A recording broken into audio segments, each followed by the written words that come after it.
여러분 안녕하세요. 리얼스페인의 이혜원입니다. 오늘은 세비야 편 마지막 시간으로 아름다운 알까사르 영상을 보여드리게 됩니다. 그리고 세비야에서는 어디서 식사를 하시면 좋을지, 그리고 어떤 음식들을 드시면 좋을지 제가 몇 가지 소개를 해드리겠습니다.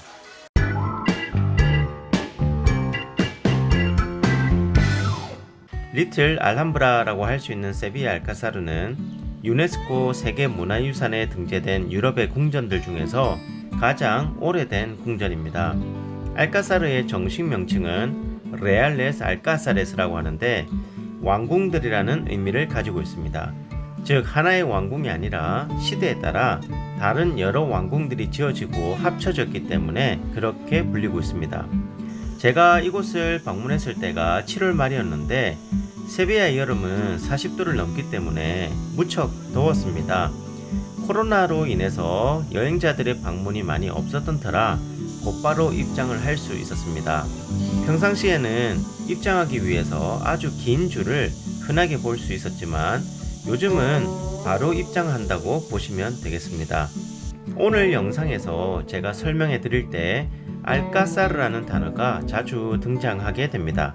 알까사르라는 말은 성벽으로 둘러싼 요새 역할을 함과 동시에 왕궁이 함께 있는 공간, 즉 성체를 의미한다고 생각하시면 되겠습니다. 세비야의 알까사르가 있던 곳은 역사적으로 중요한 곳이었습니다. 로마 시대 때에는 이곳에 그리스어로 한 도시에서 가장 높은 곳을 의미하는 아크로폴리스가 있었습니다.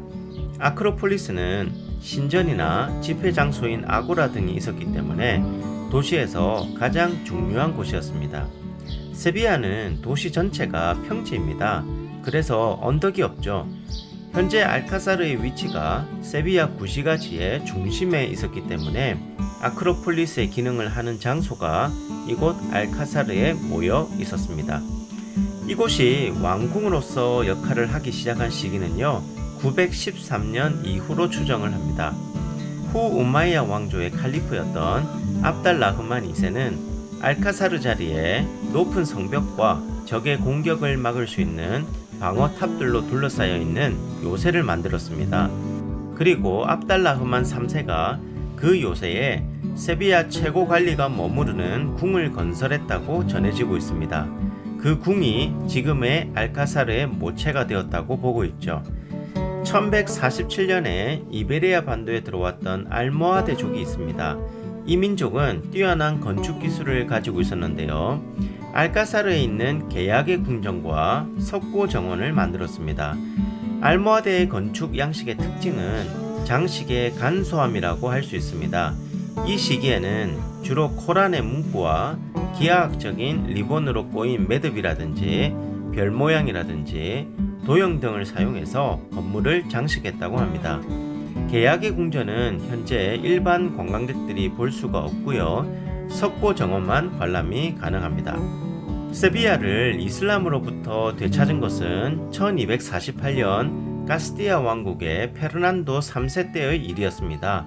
그가 4년 후인 1452년에 죽었고 그의 아들인 알폰소 10세가 왕위에 오르게 됩니다. 이 페르난도 3세의 아들인 알폰소 10세는요 알까사르에서 살았고 또 그곳에서 죽었습니다. 알까사르를 아주 아꼈던 인물이었는데요. 이 사람은 알모하데족이 만들어 놓은 궁전의 한 부분을 부숴버리고 고딕 양식으로 된 3개의 살롱을 만들었습니다. 이것이 오늘날 고딕 궁전의 원형이 된 것입니다. 이처럼 이슬람 세력이 카톨릭 세력에 의해서 쫓겨난 이후에 카톨릭 세력의 왕들은 알까사르를 세비야의 왕궁으로 사용하면서 왕이 바뀔 때는 새로운 궁전을 짓기도 하고 기존의 궁전을 변형하기도 했습니다. 그러다 보니 시대에 따른 여러가지 양식이 등장하게 되는데요. 바로 무데하르 양식, 고딕 양식, 르네상스 양식, 그리고 바로크 양식입니다.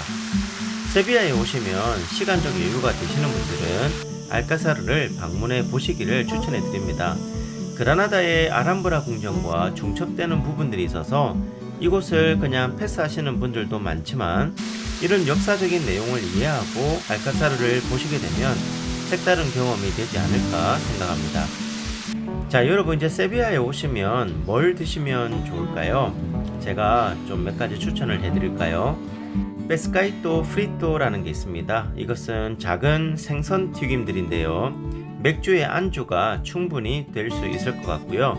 맥주는 지역 맥주인 브루스캄포를 곁들이면 되겠습니다.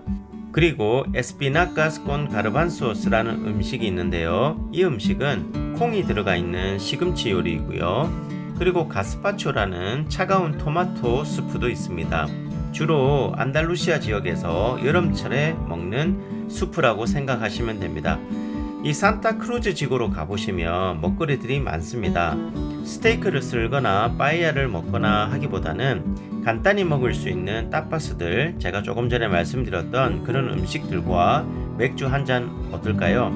술을 잘 못하시는 분들 계시죠? 그런 분들은 클라라를 한번 마셔보세요. 클라라는 맥주에다가 레몬 환타를 섞은 음료 같은 것이라 생각하시면 됩니다.